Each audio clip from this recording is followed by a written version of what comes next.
here. Hi, everyone. Happy Saturday. It's Kim Stanwood, Terranova, and we're here at the Rythmia Life Advancement Center. I have a real treat for you today because I have two treasured people right here that had a full week at Rythmia. So please say hello to David and Andrea. Hello. Andrea was our guest speaker. She brought her gifts and delivered them brilliantly well. And I would like them both to share with you what they discovered their week at Rythmia. Thank you both. I'm trying to, and we're really cozy on this couch. Really cozy.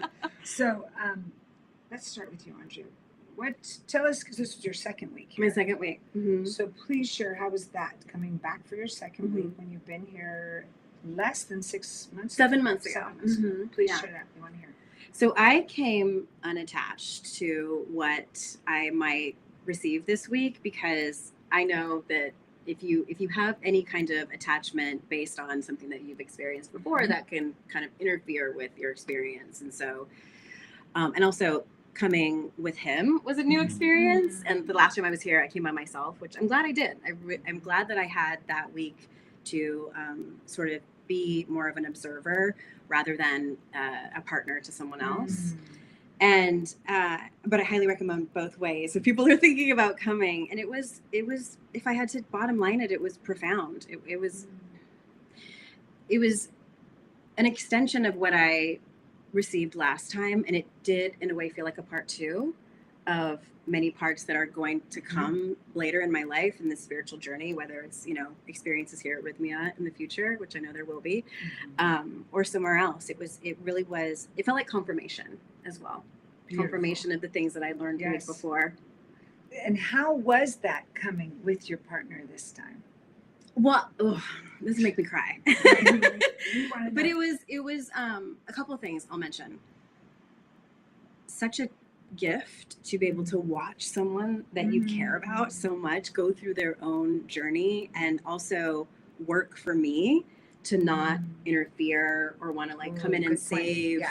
And they encourage us to not even be near each other during yoga or breath work. And of course they separate the men and women in the Maluka during ceremony, which is incredibly helpful because it forced me to only pay attention to myself. Yes. I'm only here to save myself, not David, not anyone else in the room.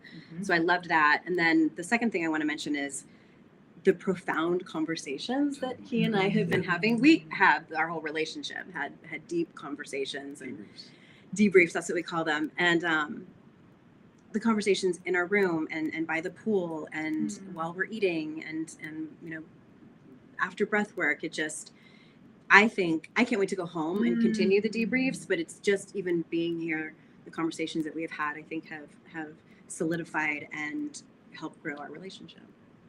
But those are key words: solidified and helped grow our relationship. Both those things. Brilliant. And I acknowledge you for being able to stay in your spot and not. It's hard. It is hard. Because especially when you feel someone else's energy, and I found myself listening for him. I'm like, is that him purging? Let me really listen. Is that how my man throws up? I don't know. I've never heard him do that violently. Maybe that was him. Maybe it wasn't. But it was also an opportunity for me to, bring myself back to the mantras, to the intentions, to the framework of Rythmia. Yes, it was I used those moments as, okay, Andrea, now it's time for you to stay in your own lane. It's time for you to walk towards what's hard and just do the work. Beautiful. Well done. Thank you. Okay, David, how would you like to express that it being your first week? Yeah. And I'm sure you heard last time when Andrea came home what it was like for her. Oh, yes. And so now here you're walking into knowing some pieces of it, but how is it for you? There's hearing and then there's finding out.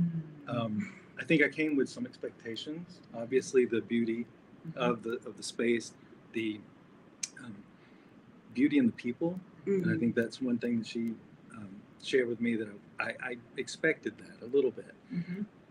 What I got was overwhelming. It was not only the people, it was how you feel protected in this space, because there's a lot happening, especially if you come from a background of any kind of spiritual trauma or anything that makes you feel uncomfortable in that position or in those spaces.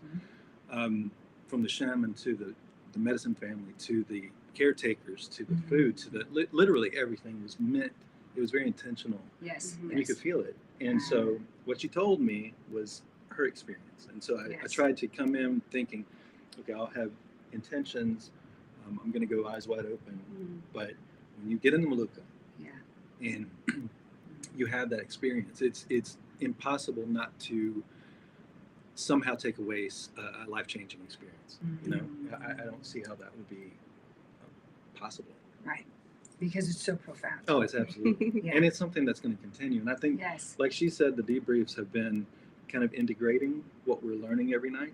I know, I love this. I get a visual of the two of you, like a debrief here, debrief there. Yes, we are. Yeah. We're like, you know, huddled together. Love that. Could you touch on what you mentioned to me, then you just touched on right now? I love that, the safety of rythmia coming from a background. Please, if you could talk on that.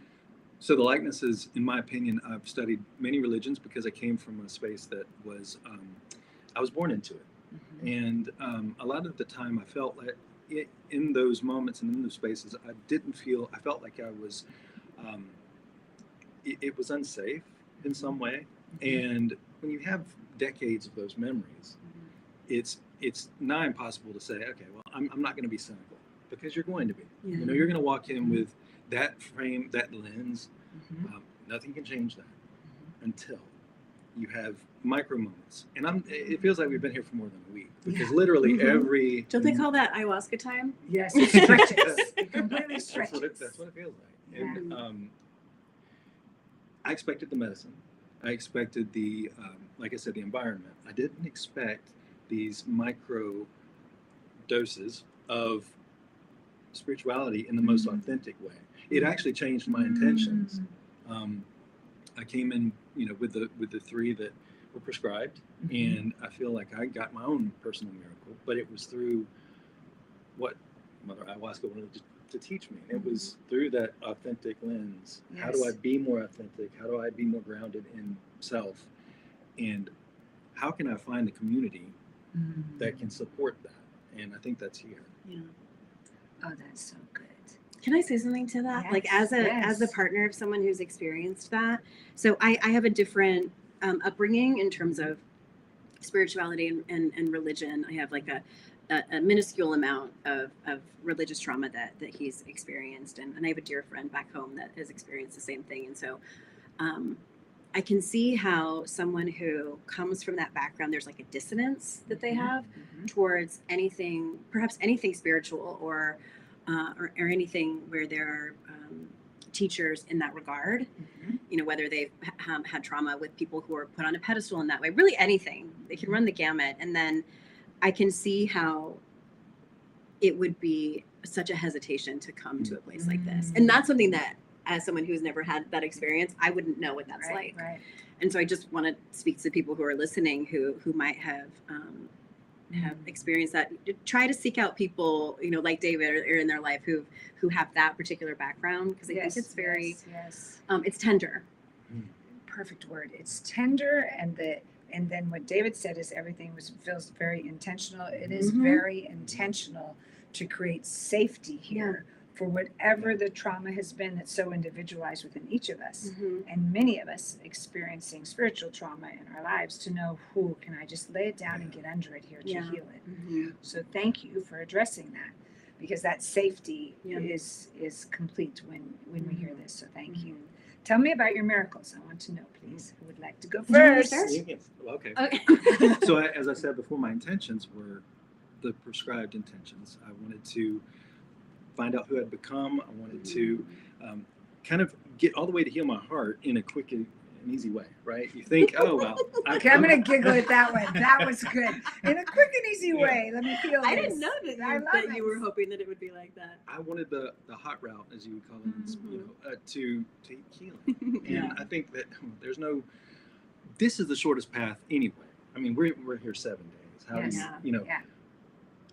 But I was telling her it's the best, worst experience, because one, you face all this conditioning, whatever your background is, you're going to face that head on. But I think the way that we, as the intentions came out, I realized that by me facing myself, I was becoming more authentic. And authenticity became a theme. It became, how many masks have I put on over the years? And so when you ask me who I am, or even my purpose, I would say, oh, well, it's whatever that moment was. It was whatever I was, and I meant that, it was honest, but I didn't know who I was. I didn't know I had probably hundreds of these masks that I had just picked up over years. And so authenticity, I realized I didn't know what that meant to me. And the medicine showed me. And it was in a space that I could lose myself, my composure. And I'm the oldest of a child of a family. So I'm kind of, I'm the big brother that keeps it all together. I told everybody around me in the community, complete strangers, that I was going to be the guy crying because I cried. I dropped every tear I had. But in that, I was dropping all the masks. Oh, wow. Oh, that's so beautiful. You haven't said that in our debriefs. I get to participate in this debrief. I'm like the third one over here just loving this. Well, that was articulated. Some of this perfectly. is coming out. So, yeah. That was great. And now just I want to stretch you both. Just think about what that does in your relationship. Yeah. It's just, that's profound. Like it's going to change things in life, right? So talk about that for a minute. I would consider, so we've looked at dance classes in the past. And I would consider it, I've just got a new dance in my repertoire now. Yes. So that we're going to, and I know that she's a spiritual person. We're both spiritual seekers, I've just been the cynic. I'm just kind of buttoned up. Well, I've been there, done that. I've been to all the places to study all the what I considered to be solutions for other people, not me. And it's because I was seeking externally and not internally. Beautiful. I think it's so. This is important for me. Yeah. Is the integration portion of this is key. Every class, every session, every dinner, when we're sitting with Jerry, when we're sitting with any of literally all the speakers, and the staff, and the staff too. Yes. You're getting these insights. And it's connecting all of these dots. And if you had any questions about anything, or you're like, that was a crazy experience last night, I don't want to go back there. They'll tell you softly as possible, go to the hard thing. And they'll tell you in a matter-of-fact way. And when you do that, when you feel supported like that, yes, I would look around and I would see the shaman and I would say, I need help. I genuinely, I don't know how to stay in my skin right now because all of this is unfamiliar. And it would be that soft direction. Yes. It was with a feather, not a baton. It was. Oh, beautifully stated. I know. I didn't see it in that line. These debriefs, I would like to, when you get home, could you guys call me once in a while and say, could you get this debrief? We'll just have a throuple. Yes. I'll just be right here and tell me more. So that was beautiful. Thank you. My dear one, I want to hear about your miracle and taking all this. Please tell us. Yeah. As I did come here as the guest speaker. So of course, before we came in this room, I'm like, what am I going to say that my miracle is? And I probably could have gone in 7 different directions. And so I think I'm going to distill it down to this. Even before we came here, after my first experience, I felt so much the connection of an ayahuasca ceremony and actually giving birth. So I have 2 children, and they're teenagers now. And with one of my children, who ended up being almost completely to the unnatural childbirth, and it was the most wild, ancient experience. A point of where I had this like download of millions of women have done this before me, but my body knows what to do. Yes, that's that thing.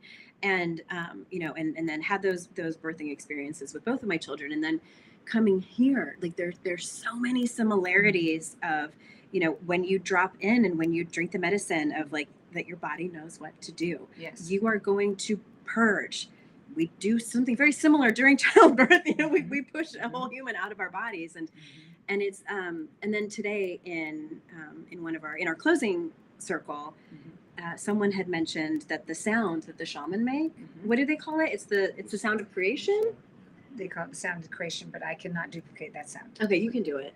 Woosha. Yeah. Woosha. And yes, and so and then John Jacob made the noise again, and I was like, oh my gosh. So both of my children, I had what's called a spontaneous rupture of membranes. It's like your water breaking when your water breaks, and that's the same sound. Just right when you said that, that's exactly the same sound. It's the same sound. Yes. So it's I just got goosebumps. It's like when right before all of us are born, whether a medical intervention breaks the water or it just happens on its own, it ruptures, getting you ready Yes.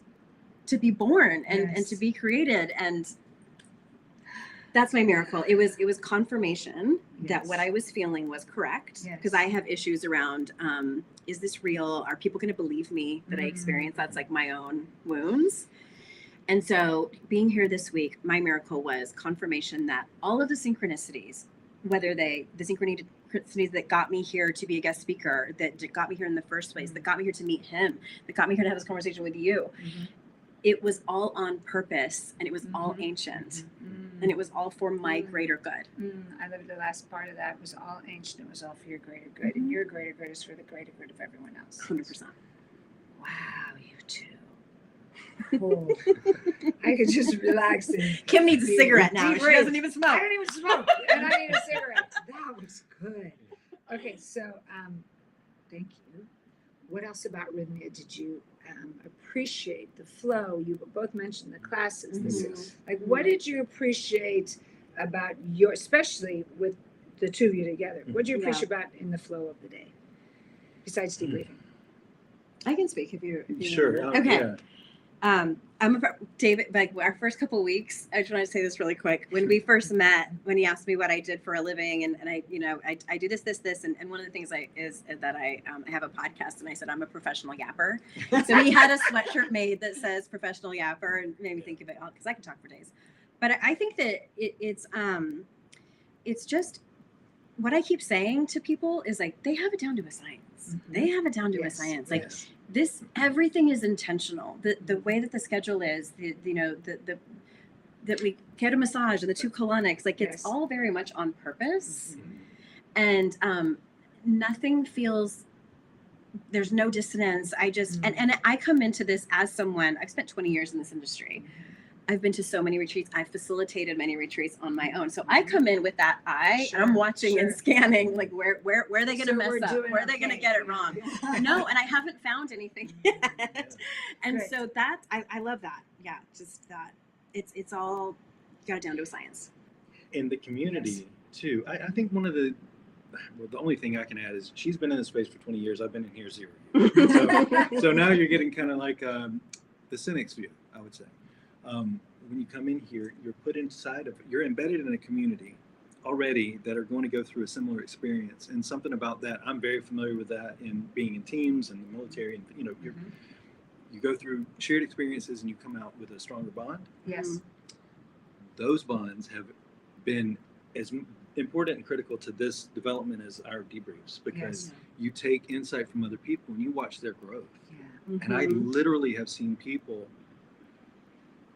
lose identity only to come out during the sunrise as like a soft, caring, genuine version of themselves. And that's something that, I mean, you can't pay for that. Like that really is.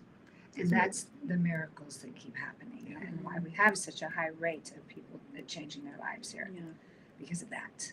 And that it's so safe to release everything and just come out reborn again and again and again. When you said we have it down to a science, I love that there's a reason, and it's very intentional, that we start with breath work, then we go into your ceremonies in the week, and then we come back to breath work, and there's classes underneath to support it all, so that you do catch in the classroom, like, that person just went through that. I just understand myself more because of them. The repeating of the framework, like it's all done so well. 10 years now, right? Rythmia, 10 years? Yeah. This month. Yes, this month. We're very excited. And there's still 10 more to go. And many more. Who knows? They go for my 10 more. You guys have to come back every year. You have to That's come it, all the that's- time and debrief. But I only have one request. That could you please send me a note like, Kim, we're debriefing now. Yeah. 100%. I will meet you. Yes. That's the We'll only thing. Zoom. You could We'll just Zoom. bring me We'll- in roots and be like, so I could be part of your debrief. We'll just have a little We love it. microphone. You can just Please. listen. I Yes. do not yes. want to miss out on It this. is. There's so many times I'm like, we should record this because I mean, this it's could be its a own relationship podcast, I'm book. telling you. Like, It's like- Yes, Yeah. yes, it will be on your mhm, podcast. it will. Anything else you wish to share with everyone about what you would say to people who are thinking, I don't know, is it really for me? What would you say to people?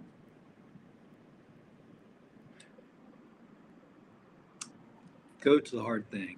Mm. I mean, really, and I can't.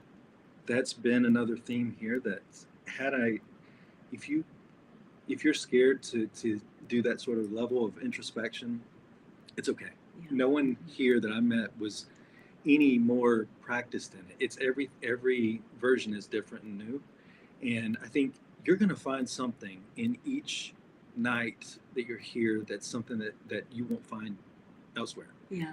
Even if you are in it for 20 years, Mhm. even if you are a spiritual seeker, even if you've gotten a great wealth of education, there's the cognitive and then there's the heart. You know, there's the Yes. thinking and then there's the aligning them. And I'm Mhm. telling you, it's for the true cynic, for someone who would come in and kind of let me see what's under the hood before Yeah. I sign on. I couldn't be more impressed. Mm.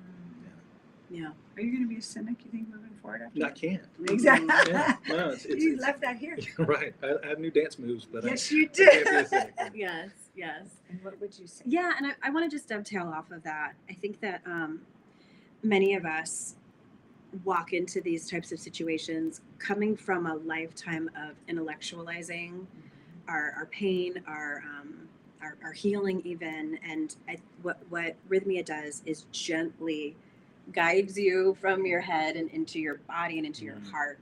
And that's I think can, even if people hear me say that and that they're like, well, that is even scarier, Andrea, like I don't want to do that, it truly is it is what the medicine calls us to do, that part. And I think one thing I hear a lot when people hear that I have come to Rythmia or that I'm involved in any way, or even just when they hear about ayahuasca, the first thing people say is, you mean you want to, I know we're on Facebook, you want to throw up and poop in front of everybody? And I'm like, God, that is such a small part of what happens here. It's such a really limited is. view right there. And it's really, and I understand. My first time here and my first night, I had a really hard time hearing it happen around me. Sure. It's just throwing up, really, that you hear. But and that was part of my work. And then by the second night, I was like, oh, this is just the chorus of our healing. That's like exactly I kind of worked it into the music, and it's just not a thing anymore. And then this time, and this was new for me, I was still purging when the sun came up, and so the lights weren't out, so there I am, I'm like, oh my God, okay, I am gonna throw up in front of people. And it's not like everybody was like, nope, zero people. No. They were Nobody doing their notices. own thing. And it's just I just want to say that for anyone whose objection is, I don't want to go if I have to throw up and poop. It's really not that bad in terms of doing it in front of other people, but I understand. I think that what people are really afraid of is just the vulnerability of that and the healing that happens. Yes. And like what you mentioned about, seeing other people's growth, like it is incredibly vulnerable to do that. And it's even more vulnerable to do it in front of others. But I can tell people that when you are witnessed in that way, whether it's by the community there, because they're going through it together, or the staff and the instructors who are just who do that so well, that will change your life. That can beat someone's miracle. Just having someone witness their own vulnerability, their own pain, their own healing is life-changing. Yes. We do have bathrooms as well. And Oh, they do- yeah. they do. Oh, And they clean them. Another aspect, and I think it relates to that, is that when I came in as a first timer, I was expecting a trip. I was expecting, okay, I'm going to see the sacred geometry. I'm going to see, I'm going to expand. I didn't. I contracted. And not only that, it was, and I used this term earlier in when we were having our closing group, it exfoliated my soul. I feel like it's medicine for the soul. So you're not Yeah, you have all of the things that Yes. come along with kind of expanding your mind, but you're guided through the classwork and through all of the discussion in a way that says, here's how you internalize that. Yeah. Here's how you Mm-hmm. move to the most sacred space. Mhm. Here's how you navigate that. Yes, You know? yes. Is that what you mean by the contraction part? Like Yeah, you had to contract yeah, before yeah. you could That's what- expand? Yeah. So probably the wrong word, but it was going inside versus Yes. going outside. Yes, Mhm. yes. And when we surrender that we want the transformation, the healing, whatever it is we came here for, when that is more important than what we look like going through it, Mm-hmm. then we open the door for deeper levels of healing. So I always tell people, if you came for a transformation, to release grief, to find your voice again, to heal, Mhm. whatever it is, just keep aiming for, I'm here to transform this part of my life. Yeah.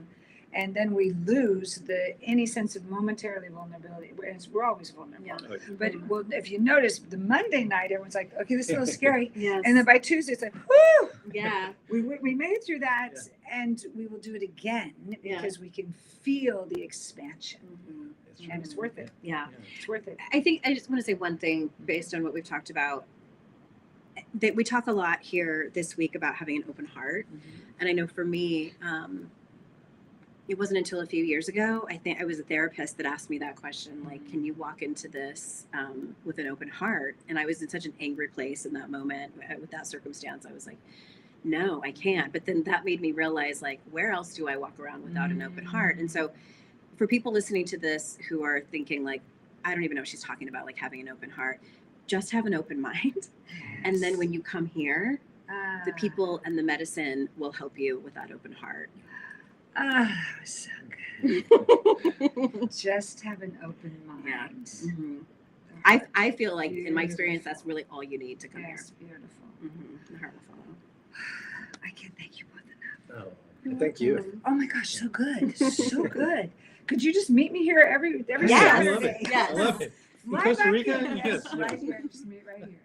Thank you. Thank you. So very much. I know you will be back. Yes, we will. Thank you all for joining us. Send other people to rewatch this again on Facebook Live. I'm honored to sit here with these two brilliant beings, and I know you are as well. So we'll see you soon. Come down to Rythmia. We're right here, and I can't wait to see you. Have a beautiful, beautiful Saturday. Ciao, ciao.